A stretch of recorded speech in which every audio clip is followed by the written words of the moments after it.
আগামীকালকে আমার জন্য নতুন একটা মেকআপ বক্স নিয়ে এসো। মানে বুঝোই তো, আমি এখনো পড়াশোনা করি আর আমার বাবা বেঁচে নেই। ভাইয়ের কাছ থেকে টাকা নিয়ে আমার চলাফেরা করতে হয়। বুঝোই তো, দুদিন পর পর আমি টাকা কই পাবো। আর ভাইয়াও সেদিন আমার না করে দিয়েছে, দুদিন পর পর টাকা দিতে পারবে না। এই কিছুদিন আগে তোমার আমি কত কিছু কিনে দিলাম, কালকে আবার মেকআপ বক্স দিতে হবে। দেখো আবির, আমি তোমার একটা মাত্র গার্লফ্রেন্ড, আর গার্লফ্রেন্ডের ছোটখাটো ডিমান্ড তো থাকবেই। সেই ডিমান্ডগুলো যদি তোমার কাছে না করি তো কার কাছে করবো? অন্য গার্লফ্রেন্ডরা তো কত কিছু চায়, আর আমি তো মাত্র তোমার কাছে একটা মেকআপ বক্স চেয়েছি। আর ওই মেকআপ বক্সটা যদি তুমি দিতে না পারো তাহলে রিলেশন করো কেন? আচ্ছা বাবা, ঠিক আছে, আমি দেখছি ব্যাপারটা। আর শুনো, আমি এত কিছু শুনতে চাই না। কালকে যদি তুমি আমাকে মেকআপ বক্স না কিনে দাও না, তাহলে আমি তোমার সাথে কথাই বলবো না। ও, তুমি আসছো, এই নাও তোমার মেকআপ বক্স। Thank you. তুমি জানো এটা আমার কত দরকার ছিল? মিম, তোমাকে আমার কিছু কথা বলার ছিল। হ্যাঁ বলো। দেখো মিম, তুমি আমার কথাটা একটু ভেবো। আমি এখনো পড়াশোনা করছি, দুদিন পর পর তোমাকে এটা ওটা কিনে দেওয়া আমার পক্ষে সম্ভব না। কি বলতে চাচ্ছ তুমি? আমি তোমার সমস্যা বুঝি না? তোমার সমস্যা বুঝি বলি না তোমার কাছে কখনো দামি জিনিস চাই না। আমার বান্ধবী সাদিয়া যে ফোনটা চালায় তুমি এটা দেখেছো? ওইটা ওর বয়ফ্রেন্ড দিয়েছে, অনেক দামি ফোন। আর আমি তোমার কাছে ছোটখাটো আবদার করেছি, আর তুমি সেটার জন্য আমাকে কথা শোনালা। আচ্ছা শোনো না, আমি তোমাকে এইভাবে বলতে চাইনি, ঠিক আছে? এখন থেকে তোমার যা লাগে আমাকে বলবা, আমি তোমাকে এনে দেবো। আর আই এম সরি, এই দেখো আমি কানে ধরছি, আমাকে ক্ষমা করে দাও। যাও, এবারের মতো মাফ করে দিলাম। আসলে ভাইয়া, আমার 1000 টাকা লাগতো। 1000 টাকা লাগতো মানে? তোকে তো আমি গত পরশুদিন 1000 টাকা দিয়েছি, ওটা কি করেছিস?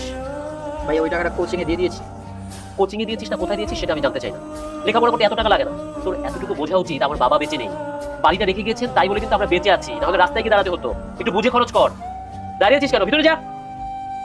টাকা তো আছে, 1000 টাকা নিয়ে নিই। ঠিক আছে। আচ্ছা শোনো না, কালকে শিওর দেখা করবে তো? আরে বাবা হ্যাঁ, কালকে দেখা করব। কেন, খুব বেশি দরকার নাকি?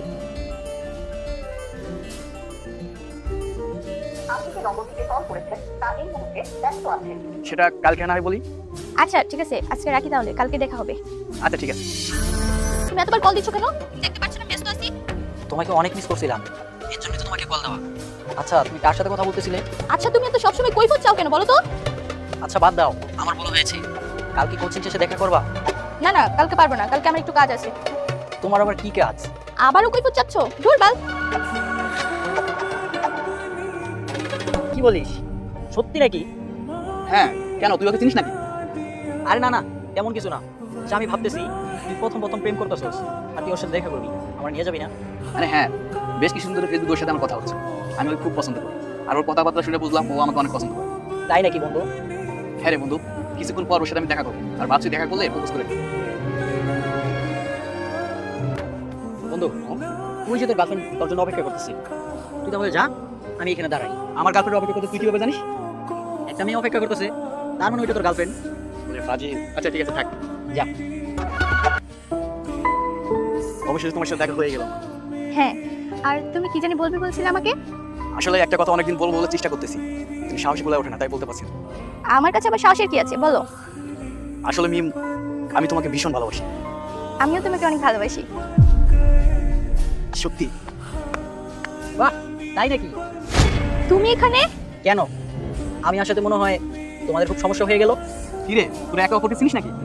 ওকে জিজ্ঞেস কর। না মানে ও আমার ফ্রেন্ড হয়। আমি তোর ফ্রেন্ড হই? তাহলে আমাদের যে 7 মাসের রিলেশন চলছিল ওইটা কি? কি, তোদের 7 মাসের রিলেশন ছিল মানে? এই মিমি তো সেই ভাবি যার সাথে আমার 7 মাসের রিলেশন চলছে, আর এখন সে আমার রিলেশনকে অস্বীকার করছে, বলতেছে আমি নাকি তার ফ্রেন্ড। আমাকে ক্ষমা করে দাও, ওর সাথে কথা বলতে বলতে কখন যে রিলেশন হয়ে গেল আমি বুঝতেই পারিনি। চুপ কর, তোর মতো বেইমানের সাথে আমার কোনো কথা নাই।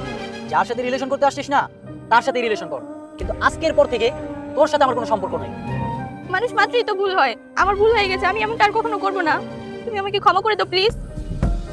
তুই যেটা করেছিস সেটা কোনো ভুল না যে তোকে মাফ করে দিব। তুই যেটা করেছিস সেটা অপরাধ। তোর সাথে আজকের পর থেকে আমার কোনো সম্পর্ক নাই। চল আবির। না না প্লিজ, না না, তুমি আমাকে ছেড়ে যেও না, আজকে পর থেকে আমি কখনো এমন করবো না, আমি ভালো হয়ে যাবো। চুপ, একদম চুপ, কোনো কথা বলবি না তুই। আমার বন্ধু প্রেম করতে এটা আমি জানতাম, কিন্তু তুই যে সেই মেয়েটা এটা জানতাম না। জানলে কখন এই মোবাইল তোর সাথে আমি কথা বলতাম না। আর যে মেয়ে নাকি আমার বন্ধুর সাথে বেইমানি করতে পারে সেই মেয়ের সাথে আমি প্রেম করবো? কখনো না। শোন, আজকের পর থেকে তুই আমার সাথে কোনো যোগাযোগ রাখার চেষ্টা করবি না।